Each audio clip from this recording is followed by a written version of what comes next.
Nah banyak dari kita sekarang kayak contohnya yang bilang kok kita manusia makin lama makin banyak yang sakit mental. Salah satunya adalah karena kita banyak dibuai dengan hal-hal yang baik di masa sekarang. Beda sama orang dulu tuh di tempatnya tuh lebih dihajar banget gitu. Dan persepsinya itu sangat mempengaruhi bro. Karena waktu dulu saya waktu masih muda, ketika kayaknya gue tua banget gitu ya.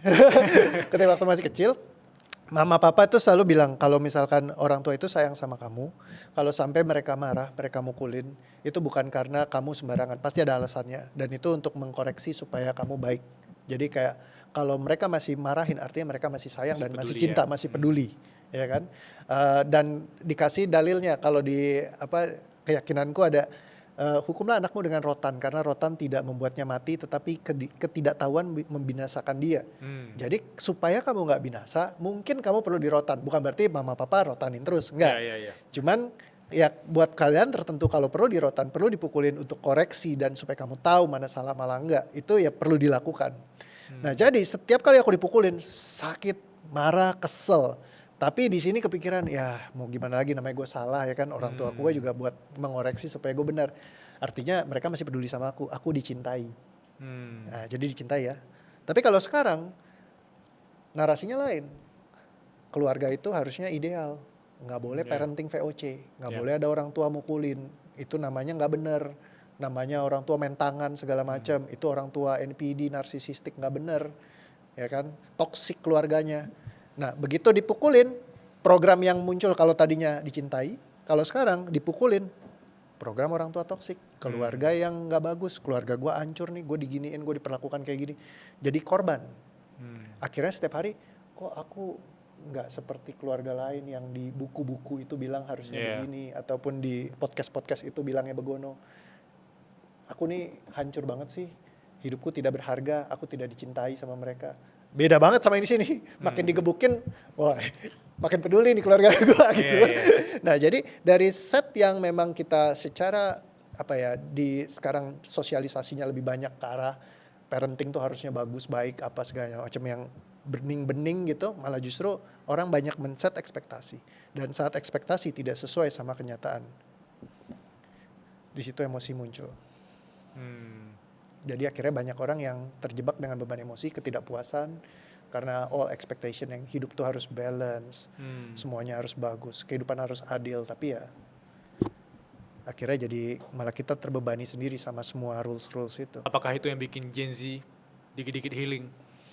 Gen Z dikit-dikit self-reward? Bisa jadi, karena memang didoktrinasi yang baik adalah seperti itu, yang ideal adalah seperti itu. Ketika mereka tahu, kita akan spot on. Contohnya waktu aku dulu datang ke acara penyuluhan demensia. Jadi ini kuliah dosen tamu, tolong semua mahasiswa wajib hadir. Saya masuk sana, nonton, akhirnya saya ngerti apa itu demensia. Oh demensia tuh gini, terus gejala awal demensia kayak apa. Demensia bisa juga buat anak muda. Nah mulai dari hari itu, lupa naruh barang. Wah, jangan-jangan gue demensia. Ya kan?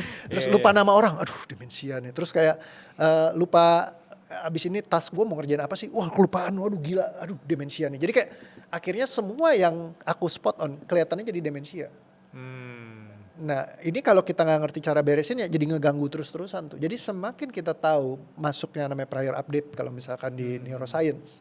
Saat kita nggak tahu terus kita jadi tahu. Tadinya kita experiential blindness, kita nggak ngerti nih karena nggak banyak label-label aturan tadi. Nah makin ada tahu orang tuh VOC itu apa, karakteristiknya begini. Kita cocokologikan. Nah akhirnya jadi hidup kita tuh kayaknya menderita sekali.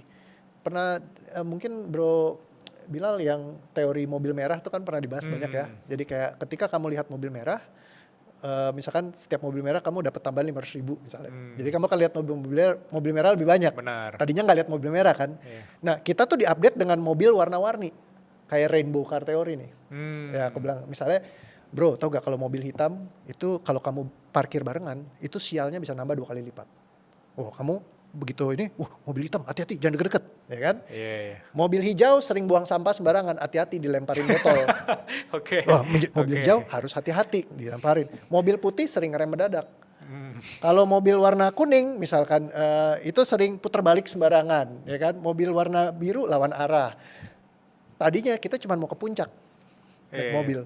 Begitu udah kena prior update semua, Wah mobil biru, waduh mobil hijau, waduh mobil kuning, waduh mobil. Orang jadi anxiety. Iya. Jadi semakin lu tahu macam-macam, semakin bego. Jadi makin nonton aja tuh yang segala macam yang bagus-bagus, makan. Iya. Makin pusing kepala. Karena idealnya harusnya begini, nggak boleh lah tubuh gua sakit, gua harusnya sehat apa segala macam. Menurut dokter kalau mau tidur tuh harus penelitiannya bilang mesti 8 jam, terus kalau misalkan ini mesti tidurnya tuh lelap, nyenyak. Akhirnya mau tidur aja banyak aturan. Iya. Aduh harus 8 jam nih. Iya. Waktunya tadi ngerjain ini udah sampai jam 2. Besok pagi udah masih bangun. Wah tinggal sisa 4 jam, gimana nih nanti gak sehat terus jadi sakit. Bangun pasti lemas. Begitu bangun. Pasti lemas. Ya. Karena belief is a comment to the nervous system. Wow, itu menarik sekali sih. Karena tadi aku mikirnya kayak even kakek aku sendiri, Ya. itu dari dulu sampai sekarang juga tidur selalu on time. Kayak dia tidur jam 9 malam, bangun jam 5 pagi, terus paginya dia naik sepeda gitu. Iya. Nah, anak-anak muda sekarang itu karena kebanyakan akses ya. Ya. Kita terus Doktrinasi. diserbu jutaan informasi. Kita merasa kurang pintar. Ya. Kita hajar informasi sampai jam 12 malam. Kita bangun jam 5 pagi. Kok kayak ada yang kurang ya? Iya. Kita buka HP lagi jam 5 pagi sampai jam 7 pagi gitu. itu sebenarnya dari sisi teknologi semakin maju, justru kita merasa bahwa kita semakin kurang. Ya. Tapi malah kita merasa kok gue kayaknya harus upgrade diri lagi ya. Betul, Gue betul. harus tidur lebih awal ya gitu ya. Padahal kakek kita tadi nggak ada beban itu. Betul. Ketika nggak ada beban ya mereka have fun aja. Malah ketika mereka santai aja mereka produktif. Kayak contohnya papaku ya. Papaku tuh tidur bisa jam 11, jam 12. Bangun biasa jam 4, jam 5. Umurnya sekarang 78 tahun. Wow. Masih jalan kaki kemarin dari Jakarta ke Bogor. Ke puncak. Gokil. Rekornya kemarin 30 jam lebih jalan kaki. Itu cuma istirahatnya break. Tujuannya apa? makan doang. Tujuannya apa? Pecahin rekor Iya, sendiri. iseng mencari rekor sendiri. Jadi benar-benar kayak ya sampai 130 berapa kilo gitu kemarin. Jadi kayak Gokil sih. kakek-kakek umur 78 gitu. Yang ibaratnya kalau orang bilang harus tidurnya cukup apa segala, tapi ternyata dia bisa kuat sampai umur 78 ya. Puji Tuhan sih sampai sekarang masih sehat. Semoga terus-terusan begitu gitu. Jadi kadang-kadang mungkin karena dia juga nggak pusingin dengan semua aturan-aturan itu. Jadi dia bisa bergerak justru ya dengan aturannya sendiri. Kayak gitu. Tapi balik lagi bukan berarti kita menantang biologis ya. Karena kan semuanya ada sisinya juga ya. Cuman ya mungkin karena secara afektifnya dia juga nggak ada masalah. Itu nggak berkontribusi ke dalam. Karena banyak juga kan sakit-sakit yang justru disebabkan gara-gara ya tubuhnya yang nggak selaras tadi. Kayak gitu.